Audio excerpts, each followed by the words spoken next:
एक बार फिर वंदे मातरम, जय हिंद। आप सभी लोगों का स्वागत है अपने इस पुराने प्लेटफॉर्म पे। आपका अभिनंदन है, आपका स्वागत है। आप जानते हैं मेरा नाम मनमोहन मिश्रा है।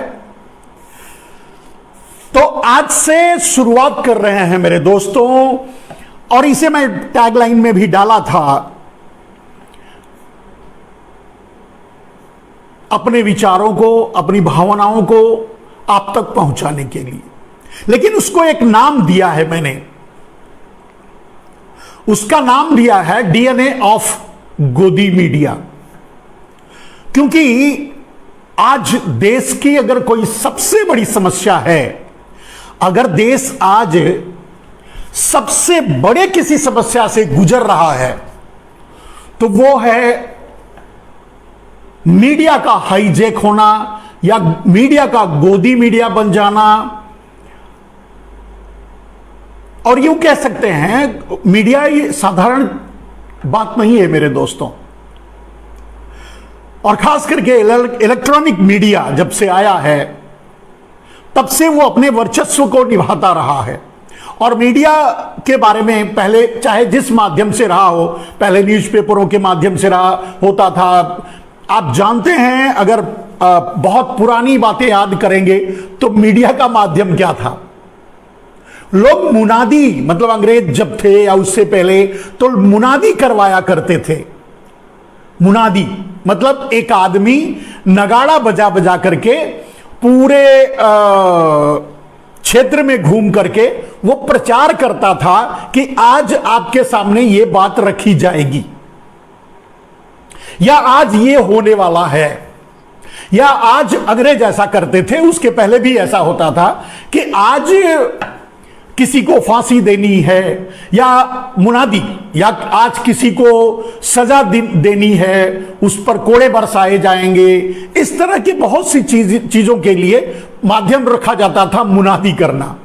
तो मीडिया किसी न किसी माध्यम से वर्चस्व में हमेशा रहा है, वजूद में हमेशा रहा है।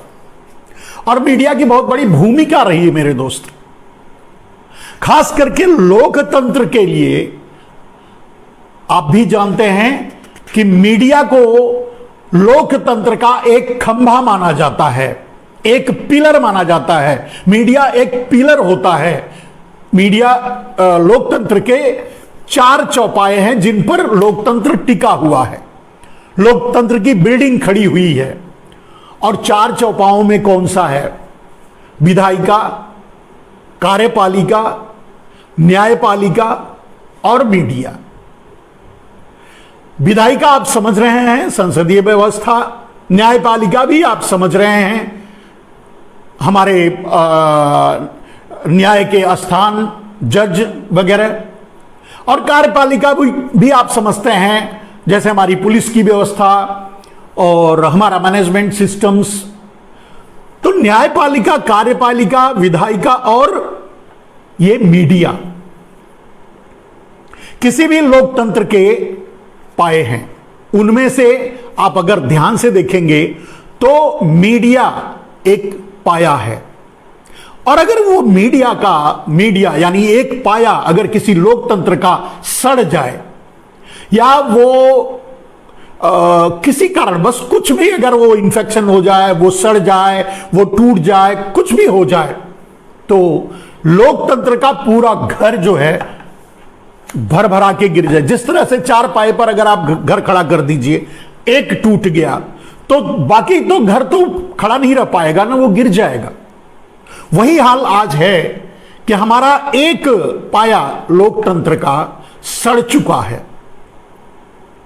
घिन आ रही है, बदबू आ रही है उससे, और जिसके कारण लोकतंत्र जो भारत का है वो खत्म होने वाला है, बिखरने वाला है, टूटने वाला है।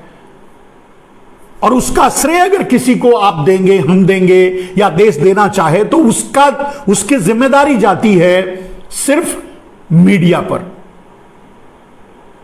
मीडिया की एक बहुत बड़ी भूमिका होती है। मैं समझता हूं ये जो 4 पाए हैं ना, सबसे मजबूत पाया मीडिया को माना जा सकता है। मीडिया का अर्थ ये होता है आप तक कोई बात पहुंचना, आपको कोई बात समझाना। बहुत से माध्यम रहे हैं, फिल्में रही हैं, गाने रहे हैं, नाटक, नुक्कड़ नाटक रहे हैं, उसके पहले मुनादी सिस्टम, जो भी रहा है, न्यूज़पेपर्स उसके बाद में आया, अखबारों की तरह बांटे जाने लगा, तब ये मीडिया और टीवी चैनल्स नहीं थे। तो जिस भी हर काल में मीडिया एक माध्यम रहा है लोकतंत्र को संभाले रखने का। और आपने देखा 1947 के बाद यह कह सकते हैं कि विधायिका, कार्यपालिका, न्यायपालिका, इन सब की बात कर सकते हैं, लेकिन उससे पहले तो राजतंत्र था। लेकिन मीडिया की भूमिका तब भी थी। कहीं अगर कोई अन्याय होता था तो मीडिया के माध्यम से लोगों तक बात पहुंचती थी, सूचना के माध्यम से लोगों तक बात पहुंचती थी, लोग उसका विरोध करते थे, लोग उसके बारे में बोलते थे, बातें करते थे, सामने आते थे। ये रहा है हमेशा। तो हम कहें कि अगर न्यायपालिका, कार्यपालिका, विधायिका को से भी अगर कोई सबसे मजबूत और बड़ा खंभा है, वो है मीडिया, माध्यम, सूचना तंत्र। और जब वो सड़ जाए मेरे दोस्त, तो लोकतंत्र बचा कैसे रहेगा। और आज अगर विवेचना की जाए, अगर आज पूरी तरह से इस बात की विवेचना की जाए, तो मीडिया जो है पूरी तरह से सड़ चुका है, एकदम से गल गया है। और मेरा जो कार्यक्रम मेरे दोस्तों होगा प्रतिदिन आपसे मुलाकात का, उसमें यही एक विषय होगा। और इससे इर्द गिर्द, क्योंकि मीडिया से ही इर्द गिर्द सारी बातें बनती हैं, तो पूरी राजनीति, पूरा सिस्टम, पूरी व्यवस्था, हमारा स्वास्थ्य, हमारी जिम्मेदारी, देश की समस्याएं, सब कुछ इसमें समा जाता है।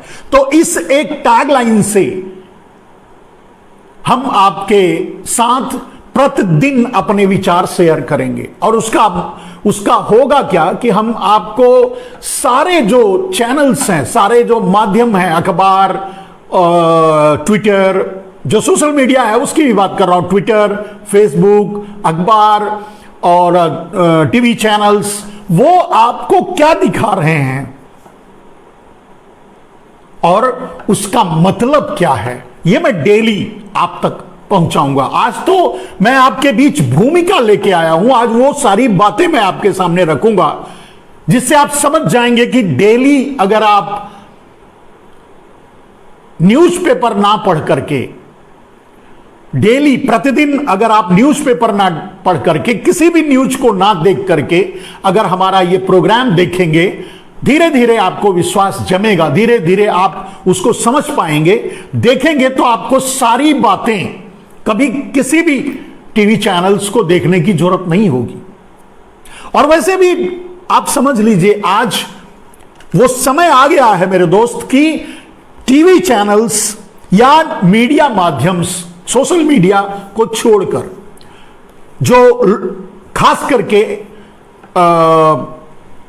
इलेक्ट्रॉनिक मीडिया है, जिस पर पूंजीवादी तत्वों का, पूंजीपतियों का कब्जा है, या न्यूज तंत्र है, जैसे समाचार, प्रिंट मीडिया और इलेक्ट्रॉनिक मीडिया, प्रिंट मीडिया और इलेक्ट्रॉनिक मीडिया, ये इन दोनों मीडिया पर अब पूंजीवादियों का कब्जा हो चुका है, पूंजीपतियों का कब्जा हो चुका है।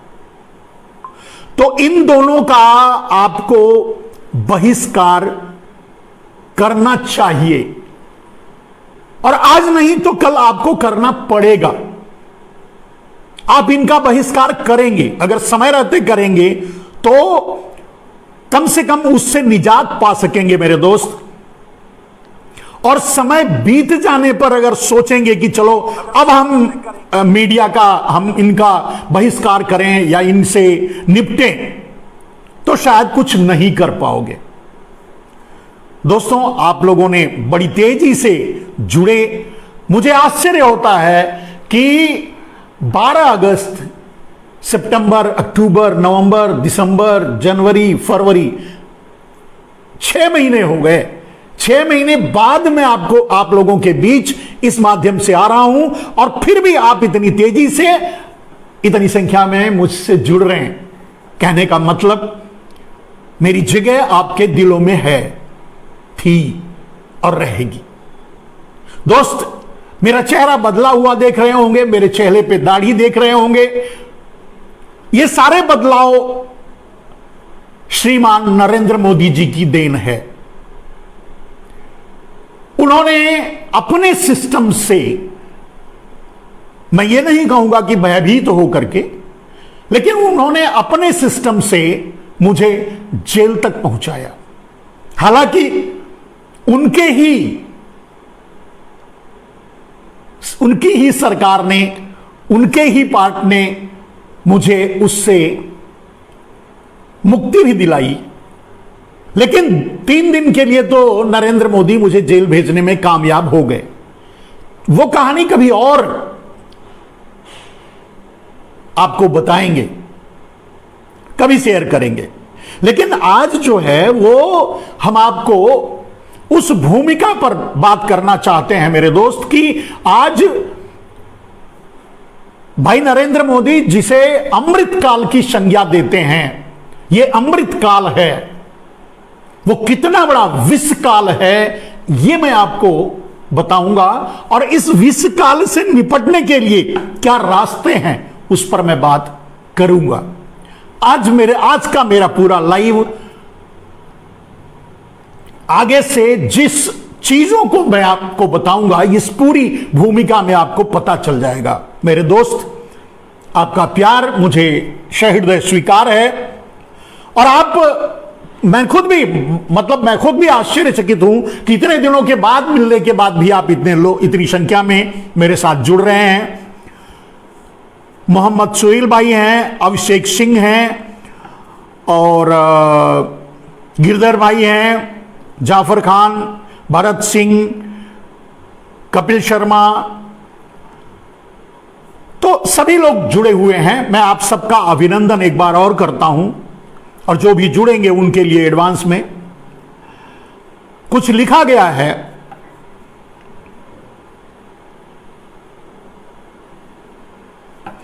मोहम्मद जी ने लिखा है कि when you know what's happening in our nations very clearly, why others not understanding? मेरे दोस्त, में आपने ही खुद प्रश्न भी किया है और आपने जवाब दे दिया है।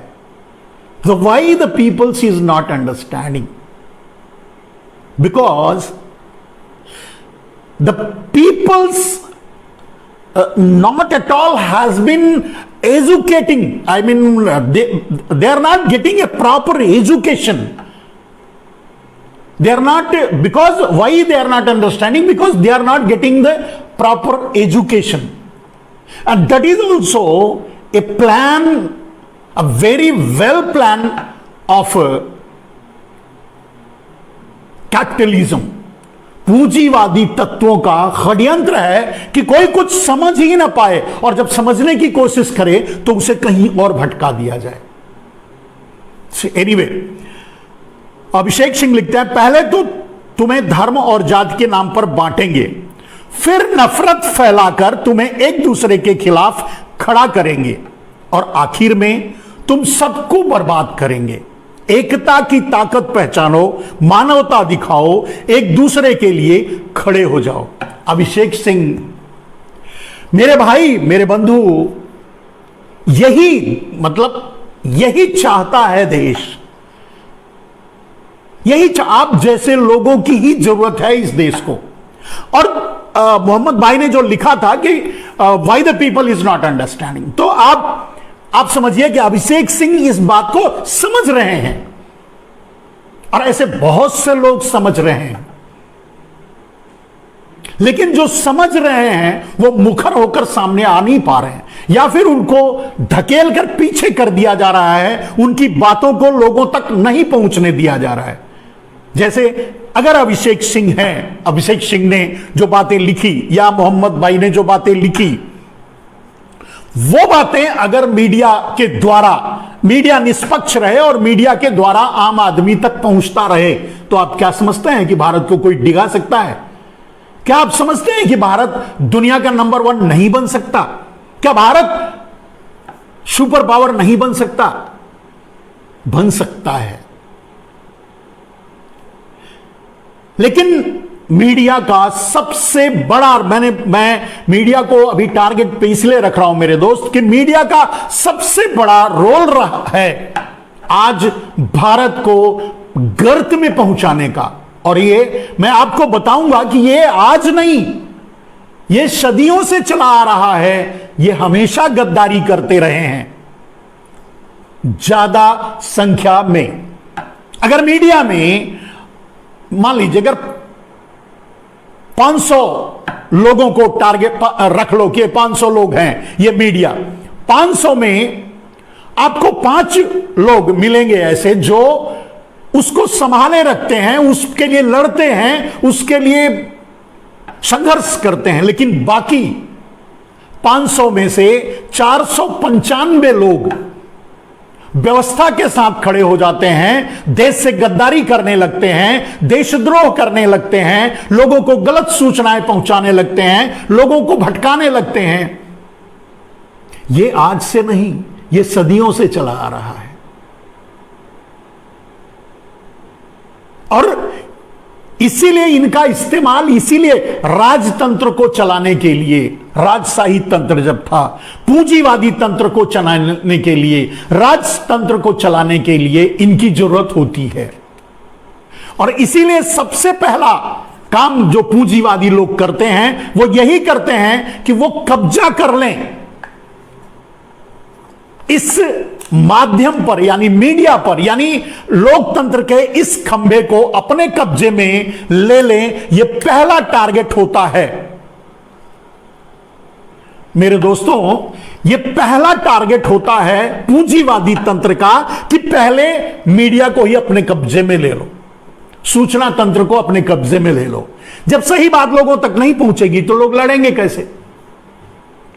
जब क्रांतिकारी हमारे लिए योद्धा लड़ रहे थे, मर रहे थे, फांसी चढ़ रहे थे, तब यह तंत्र अंग्रेजों की गुलामी कर रहा था, अंग्रेजों की दलाली कर रहा था, अंग्रेजों के साथ खड़ा था। जब आप इतिहास को पलट कर देखेंगे तो ऐसे बहुत से घराने मिल जाएंगे जो न्यूज़पेपर्स और पेपर्स चलाते थे, वो अंग्रेजों के साथ खड़े थे, अंग्रेजों के दलाल थे, अंग्रेजों की दलाली करते थे।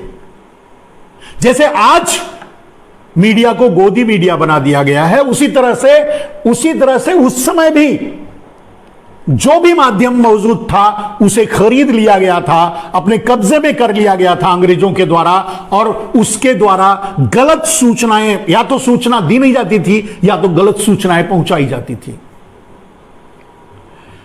और भी भारत सिंह जी लिखे हैं, जय हो बंधु, गिरधर जी लिखे,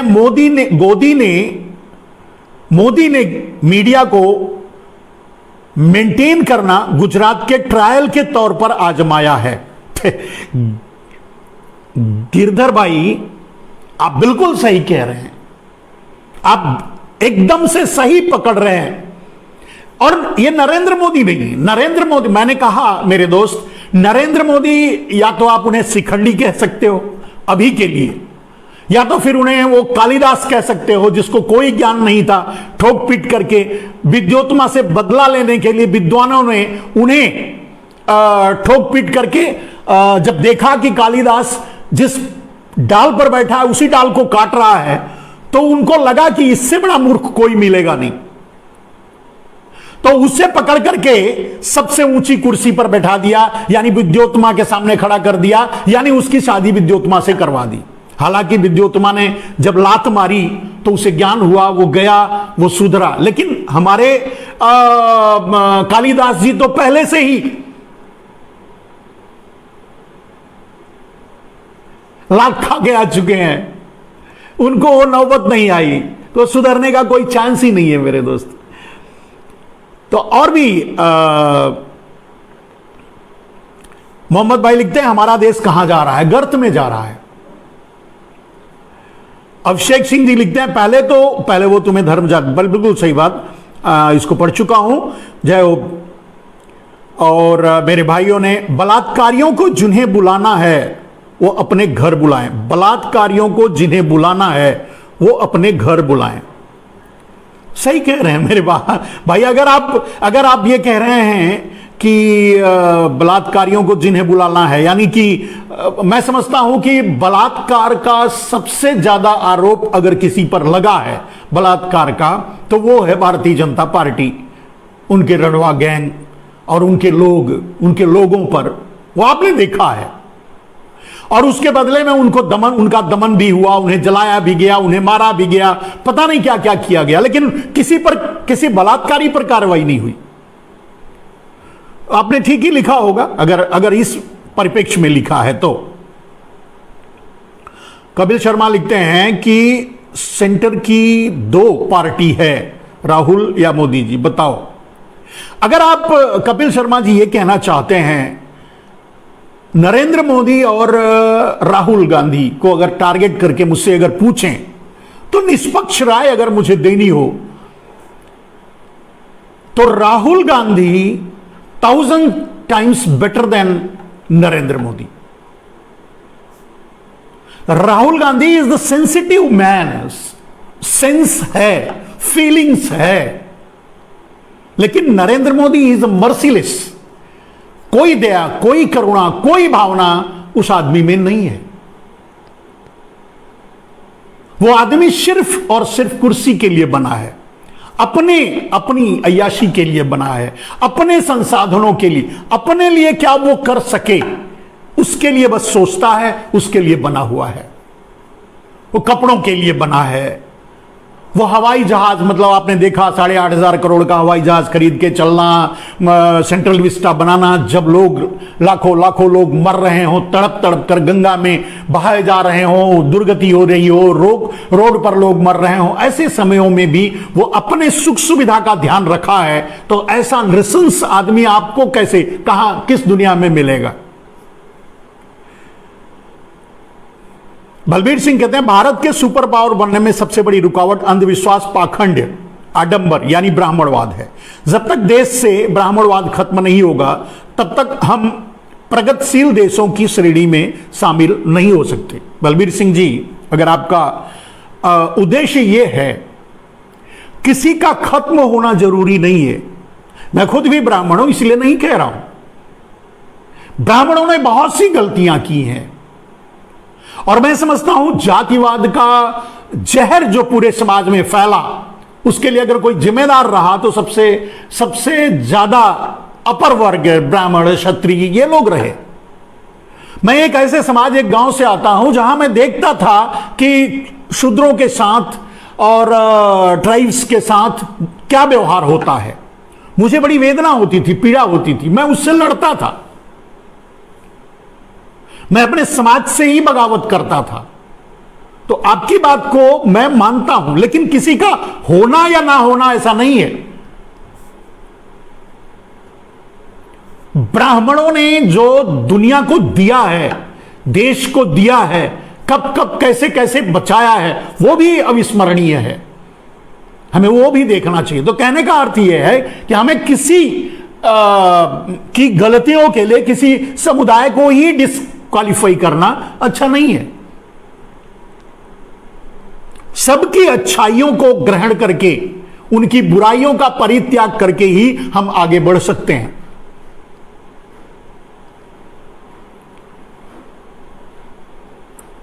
जब तक लोग अपनी जिम्मेदारियों को नहीं समझेंगे, भारत सिंह जी लिखते हैं, निभाएंगे, तब तक ऐसी सरकारें मिलती रहेंगी। बिल्कुल सही बात कह रहे हैं मेरे दोस्त, आपकी बात मैं बिल्कुल सहर्ष स्वीकार करता हूं मेरे भाई।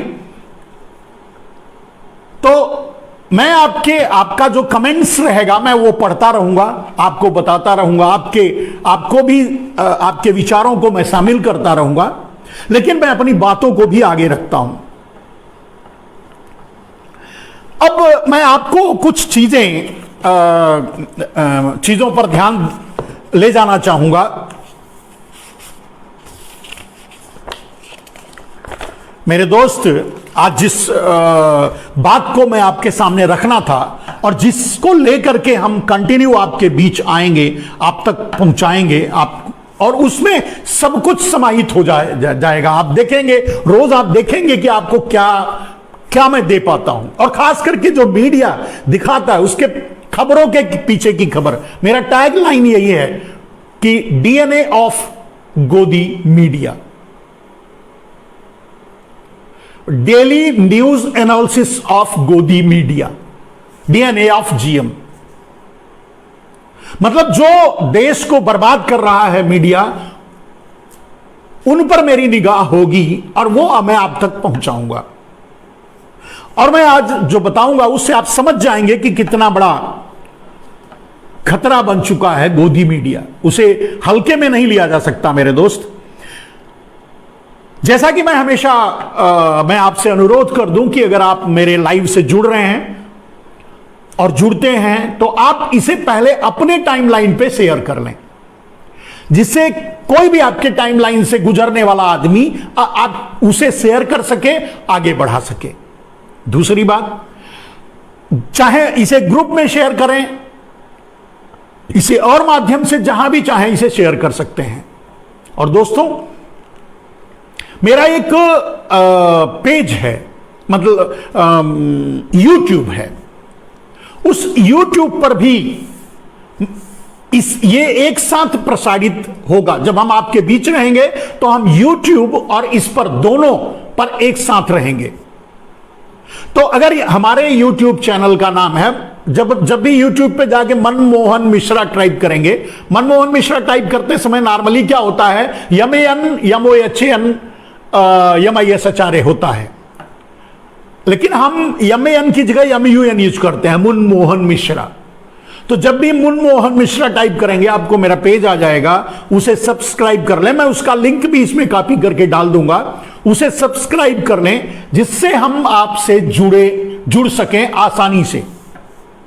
और मैं जानता हूं कि जैसे ही मेरा चेहरा सामने आता है, जैसे ही मैं अपने पेजों पर अपने लाइव को आप तक पहुंचाने की कोशिश करता हूं, उसे डेड स्लो कर दिया जाता है। और वो आसान है, वो मतलब वो माध्यम, मैं टेक्नोलॉजी से जुड़ा हूं इसलिए जानता हूं कि वो माध्यम अवेलेबल है, ये लोग करते हैं। लेकिन यूट्यूब पे ऐसा नहीं कर सकते।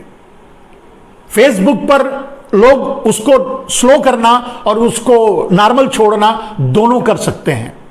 जब हम लाइव करते हैं तो कभी कभी हमारे लाइव पर सीधे 4000 से भी ऊपर चला जाता है व्यूअर्स, जो डायरेक्ट जुड़ते हैं, देखते हैं। और कभी कभी जो है 100 भी पार नहीं कर पाता। तो जब भी उनकी निगाह पड़ती है उसे स्लो कर देते हैं। जब निगाह नहीं पड़ती तो वो, क्योंकि हमारे लोग हमको चाहते हैं इसलिए हमसे जुड़ते हैं, हम उन्हें बीट कर सकते हैं। तो दो माध्यमों को अगर अपनाएंगे तो डेफिनेटली हम उन्हें बीट कर पाएंगे, डेफिनेटली हम उनको हरा पाएंगे। तो हमारे मनमोहन मिश्रा यूट्यूब पर है, उसे टाइप करके उसे सब्सक्राइब कर लीजिए, बेल आइकन भी का बटन भी दबा दीजिएगा, जिससे कि मैं जैसे ही लाइव पे जुड़ूं आपको वो वीडियो मिल जाए। चलिए फिर आगे बढ़ते हैं मेरे दोस्त। हम अपने उन मुद्दों पर, और हम आपका ये भी देखते रहेंगे। बिंदु सरकार लिखते हैं नाइस पोस्ट, धन्यवाद। दुर्गाराम जानी रियाल तालार लिखते हैं गोदी मीडिया देश का भट्ठा बिठा रहा है। स्वामी जी बिल्कुल सही कह रहे हैं मेरे भाई। हर आदमी, आम आदमी समझने लगा है, और वही आज मैं बताऊंगा कि आपको क्या करना चाहिए, इस लड़ाई को कैसे लड़ना चाहिए मेरे दोस्त, आज मैं आपको बताऊंगा। अब आपको उस फ्रेम में लाते हैं मेरे दोस्त। मीडिया का एक बहुत बड़ा भाग हमेशा देश से गद्दारी करता रहा है। मैंने पहले अपने बयान में ये बात कहा कि आज नई बात नहीं है, युगों युगों से मीडिया का, माने सूचना तंत्र का, जो भी माध्यम रहा हो उसे मीडिया ही कहा जाएगा, सूचना तंत्र का एक बड़ा भाग देश से हमेशा गद्दारी करता रहा है।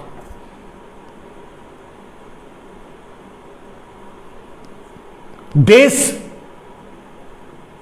का सबसे बड़ा नुकसान, अगर जैसे अंग्रेज आए, पुर्तगाली आए, जो भी भारत में आए, छोटे छोटे नाविक, छोटे छोटे चोर आकर के भारत पर राज करने की स्थिति में आ गए, तो उसमें अगर किसी का सबसे बड़ा योगदान रहा मेरे दोस्त, तो वो था मीडिया का, सूचना का।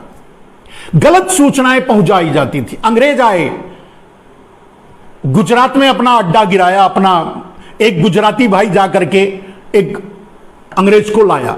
अंग्रेज आए, उनको अच्छा लगा, वो यहां आ गए, फिर से जगह मांगी, दे दिया, बसा दिया, ईस्ट इंडिया कंपनी की स्थापना करवा दी। लेकिन धोखा क्या हो रहा था, जो मीडिया था वो फिर तो वहां भी धोखा कर रहा था, गद्दारी कर रहा था पूरे देश से। वो ये नहीं बता रहा था कि अंग्रेज लुटेरे हैं, ये अंग्रेज लूटने आए हैं देश को। जैसे आज नहीं बता रहा है कि नरेंद्र मोदी क्या करना चाहते हैं, क्या हैं, वो देश का क्या हाल करेंगे, सच नहीं बता रहा है, बल्कि उस सच से आपको दूर रखने के लिए दुनिया भर की भ्रांतियां फैला रहा है। जैसे हिंदू मुसलमान का मुद्दा हो, जातिगत मुद्दे हो, सांप्रदायिक मुद्दे हो, इन सब को चला रहा है। इसीलिए मैं गोदी मीडिया को की बात कर रहा हूं और गोदी मीडिया के बारे में कह रहा हूं। कहने का मतलब मैं यहां ये आपको बताया कि मीडिया की गद्दारी का यह पहला चरण नहीं है। युगों युगों से सूचना माध्यम जब भी रहा है, जिस विधा में रहा है, जिस प्रकार से रहा है, वो हमेशा देश से गद्दारी किया है, ज्यादा संख्या में। कुछ लोग उसके कुछ भाग लड़ते रहे हैं। जैसे आज मैं देख रहा हूं, बिना साधनों के नौकरी से निकाल देने के बाद साक्षी जोशी, अजीत अंजुम, अविशार शर्मा, इनको निकाल दिया गया। पुण्य प्रसून वाजपेयी, इनको अपने माध्यमों से निकाल दिया, अपने अपने चैनलों से निकाल दिया गया। लेकिन इन्होंने एक मिसाल कायम की लड़ाई का, संघर्ष का। और अगर आप तक कोई सच सूचना पहुंचा रहा है तो इन लोगों को श्रेय जाता है इसका। और भी बहुत से लोग हैं जिन हर आदमी का नाम मैं कभी ना कभी किसी न किसी माध्यम से आप तक पहुंचाता रहूंगा, उनको आप देखिए। तो ऐसा नहीं है जैसे युगों युगों से मैं कह रहा हूं कि ये गद्दारी करते रहे हैं, उसे तरह से युगों युगों से कुछ लोग हमेशा संघर्ष भी करते रहे हैं, लड़ते भी रहे हैं, बचाने के लिए, देश को बचाने के लिए, देश को सही सूचना देने के लिए, देश तक सही बात पहुंचाने के लिए। तो मेरे दोस्त, हमें इससे निराश नहीं होना है कि गोदी मीडिया देश को क्या गुलाम बनवा देगा, बना देगा, सफल हो जाएगा। नहीं, इससे लड़ने वाले जो लोग हैं, जो आज लड़ रहे हैं, जिनको मैंने कहा, जैसे अजीत अंजुम हुआ, अविशार शर्मा हुआ, साक्षी जोशी हुई, प्रज्ञा मिश्रा हुई, और कुछ चैनल्स भी हैं, संदीप चौधरी हुआ, उधर रवीश कुमार हुआ, जो अकेल वन इन एलोन बेचारा लड़ता है, गालियां खाता है, गंदी गंदी ट्रोल होता है, लेकिन फिर भी लड़ते हैं, लड़ रहे हैं, संघर्ष कर रहे हैं। ये मीडिया के वो पार्ट हैं। मैंने कहा कि युगों युगों से जब गद्दार, जहां 90-95% गद्दार हो जाते थे, वहां भी 2-5% ऐसे होते थे जो लड़ते थे लोगों तक सही सूचना पहुंचाने के लिए, झूठ को काटने के लिए, सही बात कहने के लिए। अब यही बात कुछ लोगों को नहीं हजम होगी। कुछ लोग सोचेंगे कि नहीं, वो कहां सही पहुंचा रहे हैं, वो तो गलत पहुंचा रहे हैं, या वही गलत है, खुद गलत है। ऐसी बातें भी हो सकती हैं, लेकिन इससे कोई मतलब नहीं है मेरे दोस्त। एक दूसरे पर आरोप लगाने का कोई मतलब नहीं। आप धीरे धीरे इस बात को समझ जाएंगे। दूसरी बात, मेरे दोस्त, आज आप लोगों को मैं अनुरोध करूंगा, अनुनय विनय जो भी समझिए वो करूंगा कि आप टीवी देखना एकदम से बंद कर दीजिए, पूरी तरह से एकदम से त्याग दीजिए। कोई चैनल मत देखिए। अगर चैनल नहीं देखेंगे, उनकी टीआरपी गिर जाएगी, उनको देखने वाले बंद हो जाएंगे। जब उनको देखने वाले बंद हो जाएंगे, आप उनको किसी और माध्यम से जाकर के, सोशल मीडिया के माध्यम से जाकर के वो क्या बोलते हैं अपने चैनलों पर देख लीजिए। और उसके बारे में उनकी हकीकत को समझ लीजिए, लेकिन सीधे टीवी खोल करके टीवी चैनल को मत ऑन कीजिए और टीवी चैनल को मत देखिए, न्यूज चैनल को। इनकी हवा अपने आप टाइट हो जाएगी। ये पूंजीवादी लोग इनको बर्दाश्त नहीं कर पाएंगे। ये कहां से तनख्वाह देंगे? ये जब पूंजीवाद का सबसे बड़ा